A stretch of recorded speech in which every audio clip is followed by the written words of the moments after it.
Good to go. Welcome back to the Super Rink at the National Sports Center. Tim McNiff joined now by Olympic gold medalist Kelly Panic. I was going to say the pride of Plymouth, Minnesota. Is that accurate? Via Benilde St. Margaret, via University of Minnesota? Yeah, we can go with that. I hope they're proud of me. Oh, I know they are. I know we all are. Thank you for helping us out. Thanks for being back here today. Right now, you're signing autographs for the girls as they come through. You just had a flurry come through. How interesting or strange or weird or natural is that for you, that whole process of signing autographs and taking pictures?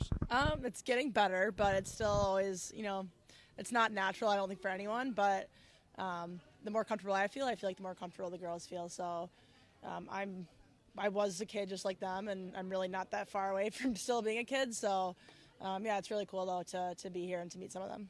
Had an opportunity earlier to talk to Danny Cameronese and Sophia Shaver, and kind of I'd like to get everybody's backstory about, did they play with boys? Were they always on girls' teams? So what was your path? Yeah, I was kind of at that age group where there were some girls' teams, but really, like, if you wanted to play hockey and at a high level, you played with boys. So I played with boys through Pee-wees, and then in 8th grade I played high school. So it's cool now to see all these girls having the opportunity to grow up playing with their friends and not being the only girl in the locker room, but actually being surrounded by girls, because I think it's great to see girls and women supporting each other, and to start that from a young age is really important. How is it for you to come back here and now see something like this where you've got 62 teams, more than 1,000 girls for over 3 days? I mean, the growth of the game has been fantastic. Yeah, and the fact that it's only girls, that's what's special about it. I think a lot of times you see that many kids, but for it to be just girls and to celebrate that and to promote that is really cool. And I think they might not realize it now, but in a few years or when they become parents, they'll see how cool it is to be a part of. I mean, and for you guys to come back here and take part in that, I think is so great to give back. How important is it for you now to having had the life experiences you've had, national championships, now a gold medal, to come back and to give back to that next generation? Because somebody running around here today is going to put on that USA sweater in a couple of years. Yeah, and really it's like they might not even know who I am walking away from this, and that's fine. But all they can say is, I met an Olympian today, and that might spark their dream. And we're fortunate here, being from Minnesota, to be from a state that has great hockey history and great women's hockey history. And there's players that I, still see, like even when I'm at a rink and Chrissy Wendell I know is coming tomorrow and I see her around, I still act like a little kid and I'm in awe of her because of all that she's accomplished and who she is. So I think it's great for us being here and being able to give back and just be a face, and not necessarily even a name, but just say, hey, this is what I've done, and hopefully, you're one of those kids that can do that too someday. I think it's funny that you said that about Chrissy Wendell, because we had an online voting competition where we put players head to head, and to see, we had named our starting lineup, and I was telling you that you were voted into the starting lineup. You are on a line with Natalie Darwitz and Chrissy Wendell. How does that strike you? I never would have thought that would have happened. Actually, there was a funny story. My freshman year of college, we played our Gopher alumni team, and there's obviously a lot of very big names that have played on that team. And I played against Chrissy Wendell, Natalie Darwitz, and Erica McKenzie, who all have some pretty great national team experience. And let's just say they still got it. Yeah, it was funny. I did a story on the two of them a little bit ago. They had won the last two gold shovels at the Pond Hockey Championships, and each of them says, well, it's the other one that takes it serious. It's the other one that still got it. I don't have it anywhere. It's the other one. They both still have it. Yeah, and competitiveness doesn't go away. I will be the first to say that. I think, if that's what you're looking for, to set yourself apart, that competitive edge and that attitude, it doesn't matter if it is a national championship game, a gold medal game, or a pond hockey game. That doesn't mean anything. You still want to win. So some little girl that might see this or has not thought about coming out here yet, or just been made aware of this tournament, what would you say to them to encourage them to give this a try? I just think follow what you love, whether that's hockey, whether it's a different sport, whether it's a totally different activity, school. When you do what you love, you're always better at it, and I think that's the lesson for everyone, to just always follow your passions, because that's when you're going to give your best effort. Hi, everybody. Welcome to the Super Rink here on the campus of the National Sports Center. I'm Tim McNiff, joined by hockey greats Danny Cameronese, Sophia Shaver. They are here for the All-American Girls Hockey Tournament. The question is, why aren't you here? Because these guys are here to meet and greet and to sign. It's a great opportunity to have this. We have the gold medalist to my right.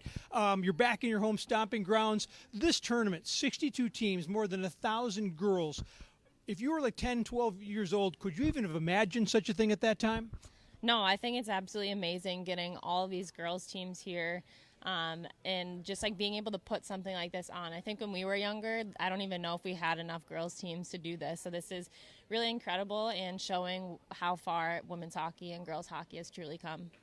And so much progress happening here. Sophia, I'm wondering, as you were growing up, you were backstage. When you're 10, 12, were you playing with girls or were you playing on a boys team at that time? Actually, yeah. So a lot of people from Minnesota, I feel like when we talk about people from out of Minnesota, they all have to play with the boys. But when I'm from Minnesota, I think there's so many girls teams that it's amazing. So I was able to play with the girls growing up throughout my whole career, which was really nice. Yeah. You know, I transferred over to the Chrissy Wendell and Natalie Darwitz era, where they had to play with boys, you know, up to a certain age, or the Winnie Broats and all the rest of it. To have this opportunity now, what does it mean to have equal opportunity to the ice, the training, all the rest of it? What does it show that women can accomplish when it comes to hockey or any other sport? Yeah, I think it's truly a testament to that girls can pretty much do anything they want, and for us to have this platform now to show them truly what they can be when they get older and grow up, and that's something that we're still striving to do, is to create more opportunities for them once they get older to play hockey professionally and to make a living out of doing something that they love. And you guys are now skating and working out together every day, but you were like the rest of us watching on the TV when they were playing for the gold medal, and how crazy was that? And how much inspiration, even at this stage and point in your life, did you draw from that? And now you're out there and you're trying to take a job from somebody. Yeah.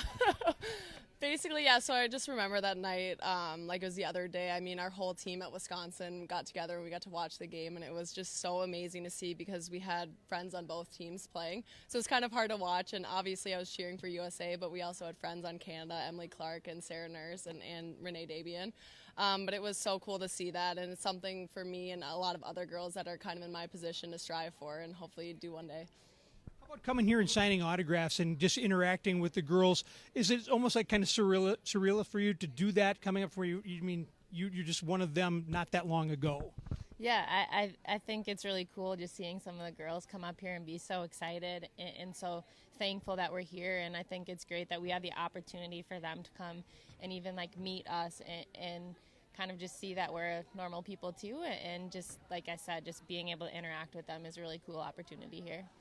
You brought up an interesting thing, saying you had friends on both teams, because as fans, we look at hockey, oh, it's the United States and or Canada, and we don't see that, you know, that back and forth, that you may be friends off the ice. But some of them were your teammates in college too, right? Yeah, Emily Clark actually would have been a year older than me, but because she went for the Olympics, she ended up being in my grade too.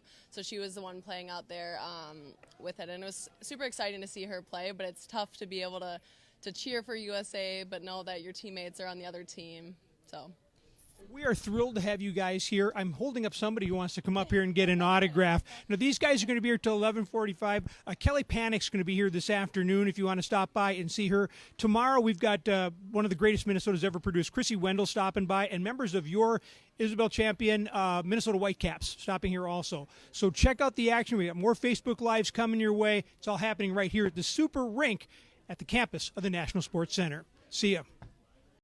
So you come here today and you're signing autographs, and these little girls come up. You know, how much can you see almost of yourself in them when they come up here?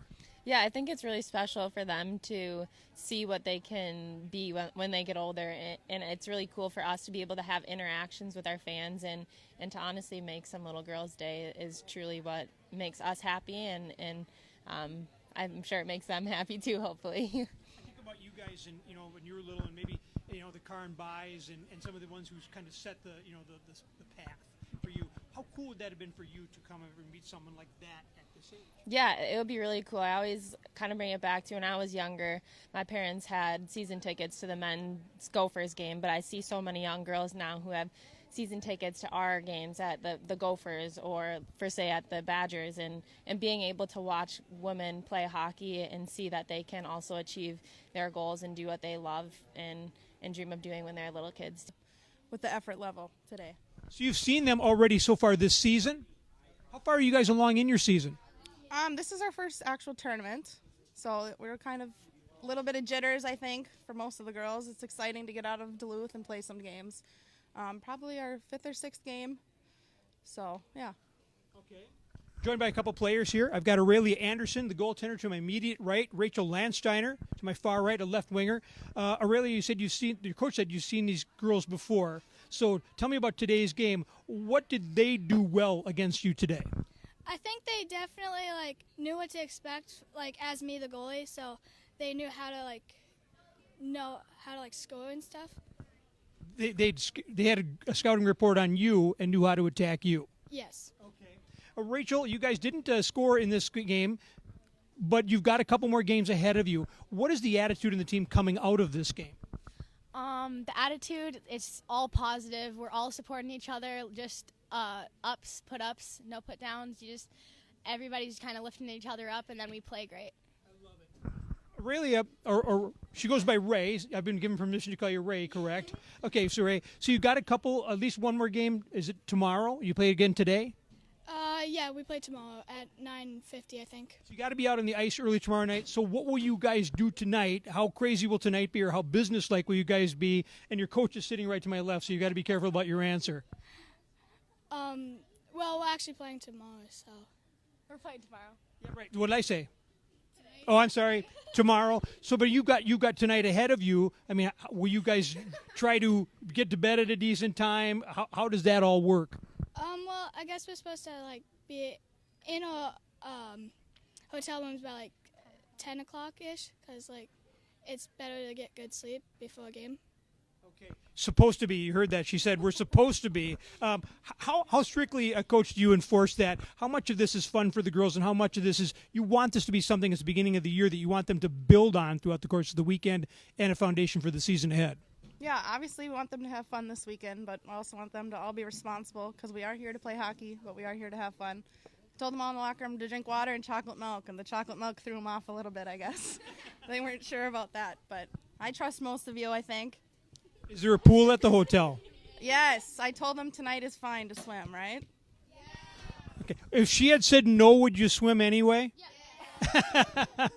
Rachel, you were nodding your head pretty heavy on that one. So what else do you want to do around the hockey while you're down here this weekend? What do you mean by that? I mean, are you guys going to go anywhere else shopping, any restaurants, anything else? We'll probably have team lunches, maybe a team dinner. Just spend some time together as a team, watch a movie, team bonding. I was going to ask, how important is it to have this experience where you get out of Duluth, you come down here, and you just spend some time together to bond this earlier in the season? I think it's good, so we know how to attack other teams and work as a team, especially because that's a good thing to have. Final word, Coach. This is your first tournament, as you said, of the year. How important was it to come down here and have this experience for this team? What do you hope to get out of it? I hope it'll not only prepare us for next tournaments and stuff, but oncoming years and stuff. They'll kind of get a better idea of how tournaments will go and what they should be doing and what they shouldn't be doing, what they should be putting in their bodies and what they shouldn't be, and just how to grow as hockey players, right, guys? All right, there you have it, everybody. There are your Duluth Icebreakers, U12A. Everybody give a wave to the camera before we send out here. I told them if they didn't have fun, we didn't do it right. So I hope we had fun. I hope you had fun at the All-American Girls Hockey Tournament because that's what it's all about. We'll talk soon. See ya.